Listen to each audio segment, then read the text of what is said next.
Today we're talking about BitCurex. When you invest in what you believe, you are ahead of the rest. Wow, that's a great quote. Awesome exchange. It disappeared, absolutely vanished with 2,300 Bitcoins. At the time it was worth $1.5 million to $2 million. Currently that's a value of $14.5 million. And this is considering Bitcoin's drop this past 2 weeks. Polish authorities have launched an investigation into the case. My name is Michael Kobera. Let's chat about this problem today.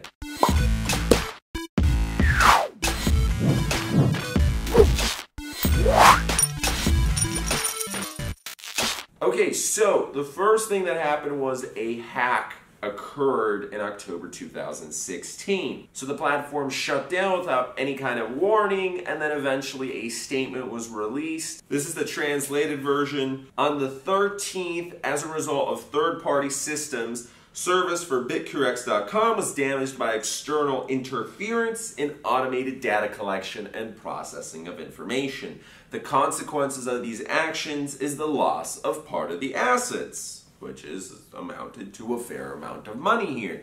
Owners' services entered into appropriate agreements with specialized companies for security audits, implementation of repair procedure, and above all, to monitor the loss of funds and try and figure out where these Bitcoins went. So the attackers stole 2,300 Bitcoins, and the message didn't sit too well with BitCurex users. They were absolutely pissed. Duh! So some of the users started investigating into the cold wallet of an exchange, and they saw that within 2 seconds, 2,300 Bitcoin went from one exchange to another exchange, and that's it. Now at that point, it could have been transferred into Monero, and Monero is all about privacy. Ba-na-na! I love Monero. So at that point, they could have just literally done whatever they wanted at that point, and it's gone. Those funds are gone. They have never been found. The Polish authorities have launched an investigation in Łódź, which is like an hour away from here, Warsaw, where at that point, that was last year, 2017, they did suspect that the owners of the exchange had some sketchy ties to it, of course.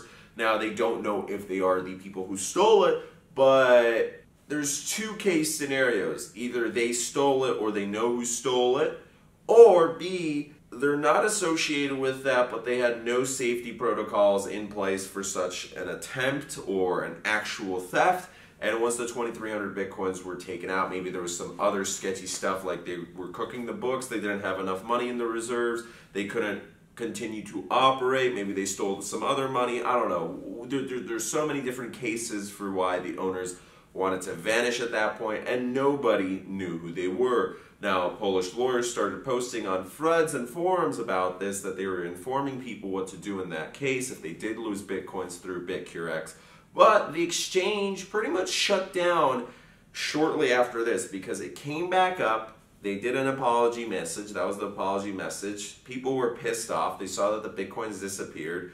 It was operating for a couple more weeks, and then boom, this time when it went down, there was no message, there was no sorries, and it just disappeared like that. In 2016, it was one of the 11 exchange hacks that occurred.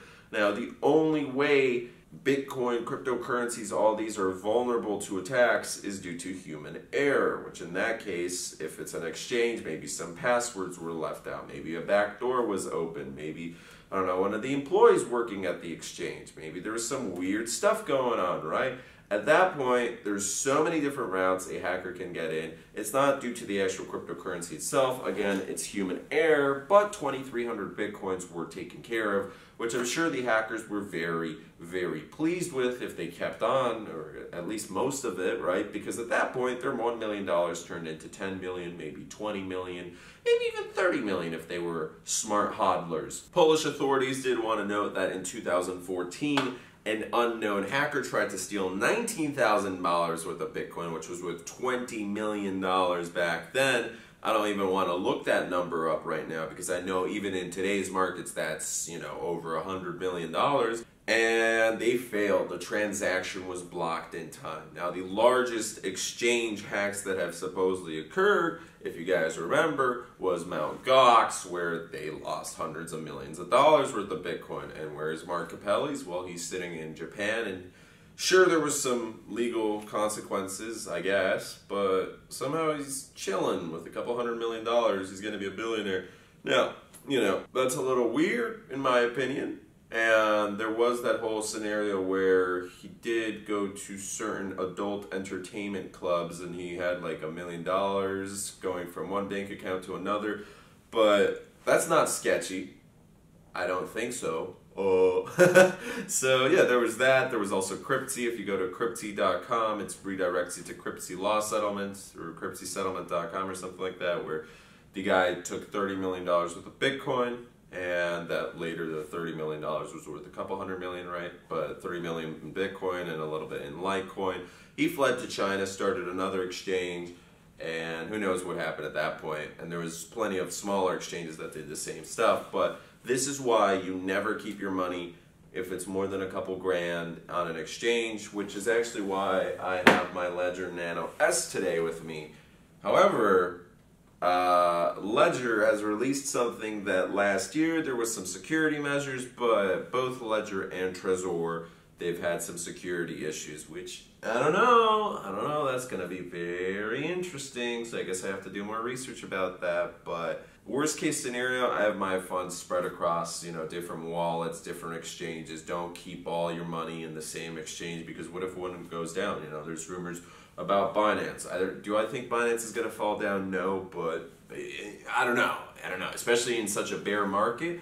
I'm still bullish of everything, of course, but in a bear market as this one, everybody could freak out a little bit. And if you're an exchange owner, maybe you've made so much money that you're like, oh, you know what, screw this. I'm just going to take $30 million or $300 million or $3 billion right now instead of work, an extra 10 years, and I'll be chilling in paradise. So, hey, it's cold as heck here. I tried sleeping on the floor today. That was a weird experience. And then it got extremely, extremely cold. And I don't know, that was so weird. My name is Mike Cabrera. Thanks so much for watching this video. If you enjoyed, please leave a like, comment, subscribe, and share. And if you didn't, let me know why. And that's a wrap.